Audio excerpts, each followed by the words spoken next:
Alright, I'm going to briefly go over the trades that you saw this morning. Not only the ones that you saw recorded in my trading session, but one other that I noticed here later on. The first trade that you saw me take, looking back at it, really didn't seem to be the best signal. And I'm going to explain why. When we look at the three steps we want to take, number one, we want to know where the trend is going. So we can eliminate one of the three decisions we have to take: buy, sell, or trade out, or stay out. And what we did was, sorry about that. I saw the SMAs and the MACD were in the short position. That's step one, and a good step there. The second thing is we wanted to see our stair-step pattern, which we had here. We had a clear high, a clear lower high. A lot of strength showing this in the tricks, but what's going on here is now step three. We needed to actually see the entry signal, and this is where it kind of came into a little bit of an issue. So what happened was, my rules are generally the first candle in our direction creates the kink on the tricks, going back in our direction. When I'm looking back on this, there is not much of a kink on this at all, and that's an indication that, you know, I kind of let my expectations get me into this trade rather than waiting for that solid confirmation. I really did expect this to go down and break, given the strength that we saw in the previous push, and the fluctuation on the previous candles showed that there was a lot of pressure going on both sides here. And when this first candle started going down, no, I was expecting that this trade was going to go my way. It did. If you look at my order, it did. I entered here one tick below the close of the candle that supposedly was creating the kink, but a lot of times when you let your expectations get in the way of objective decision making, you see things that aren't there. And so I was seeing a kink, which obviously when I come back and look at it objectively, it's not that great of a kink. However, the trade ran 4 ticks my way, 1 tick shy of my profit target, and then reversed incredibly hard. I actually was about to trade out at about 2 ticks. I probably would have got out at -3 ticks. Would have saved myself a little bit of trouble there, but then all of a sudden this just reversed real hard and sucked me out for a greater loss than I'm used to taking. That is probably one cause of people getting into trouble in the market. Is they'll take a trade like this, and then they'll get into a psychological spiral of trying to recover from that trade and trading too much.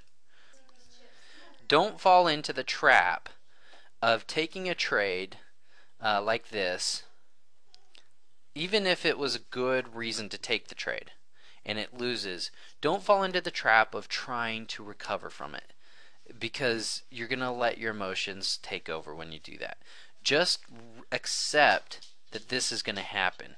And if you can accept that and continue trading objectively, then you're going to be much, much better off. The second trade that we took here, we got a high, lower high, SMAs, MACD. Everything's confirming this, and then our high. And this is an interesting one to talk about, because if we're measuring the highs against the tricks, well, this pattern here is about right here on the tricks, and what we want to use for a kink is that kink going back in our direction, but this is going down so hard that it never, and this candle going up never really allowed for the opportunity for that kink to develop. Instead, what I did was, well, you saw me in the video, I missed taking this. It ran too fast past my entry here, so I re-entered the pattern at a different entry signal. So this one was kind of is a modified SF. I wouldn't call this necessarily an SF. There was a reason I took it, but it wouldn't be the greatest example of an SF trade. I would call it a modified SF. But what I did was I re-entered down here off of a kink entry. This candle would be the one producing a kink, but the Trix was already pushing so hard that direction, so it didn't actually show the kink that we're used to seeing. It didn't have enough backwards movement to produce a kink going down, if that makes sense. So that's still strong in our favor. So I entered here going one tick below the close of the candle that created the kink, and hit my 5 and 10 tick profit targets on about a 15-16 tick move. Once I recovered from my loss, not that it was my intention to necessarily try to find something to recover from it, but I made back the loss, I decided to just get out. Today wasn't my game day, and I would just avoid.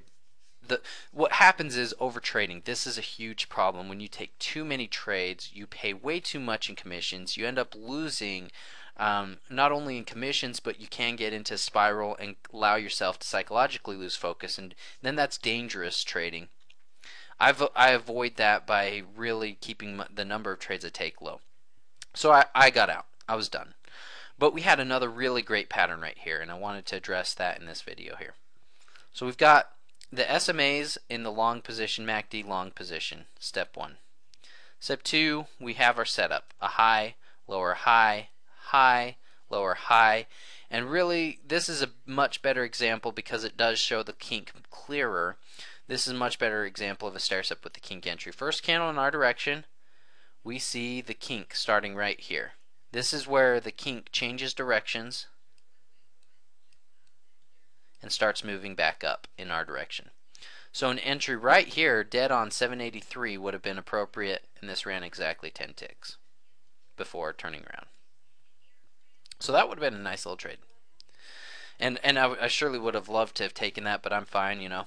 One win, one loss. Technically, I'm up 1 tick, but I'm down with the commission. So if you have any questions about today, I hope today was a little better for you guys. But I'll be happy to address those. Just let me know, and I'm looking forward to seeing you tomorrow in the trading room. Take care.